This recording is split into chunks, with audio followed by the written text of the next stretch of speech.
Umsolwa ubehlala kule ndawo engekude nalesi sikole ngaphambi kokuboshwa. Umndeni namanje awukholwa ngezindaba zokuthinteka kwakhe kulesi sigameko.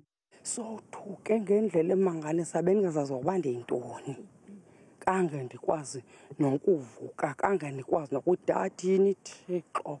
Yina abantu uthi abasenkubuzana bayi17 USiphosoxolo nabantu abayini kona.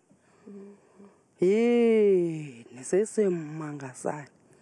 USiphosoxolo Myekethe ubengaphandle ngoshwele emva kokubhadla iminyaka engamashumi ejele yasigwebo sikadilika jele ngecala lokubulala nokuphanga ehlomile. Uvele kokuqala enkantolo. Umndeni wakhe uthi bungakasitholi isidalwa isikhathi sokubuyisana naye emva kokukhululwa ngoNhlaba ngonyaka odlule. Asikaboni kwanto ayiyo. Sizibona into olungeleyo nekumane kufika imoto yamapolisa sosayinisa. Isisethe unjani asiboni kwanto akananto nje bethuna. Kabikho kwanto ibikethethisa ngaye. Umphakathi uthi kunzima ukubhekana nokuboshwa kwakhe emva kwesehle esishaqisayo. Ayifani naye ngokomeko esimjonge kuyo ngoba ungumuntu ongathi ululamile xa simjongile. Cha ke ngonathi isothusile yona xa simjongile ayifani naye ncam. Umuntu ungeke umgqibe uvule ngaphakathi.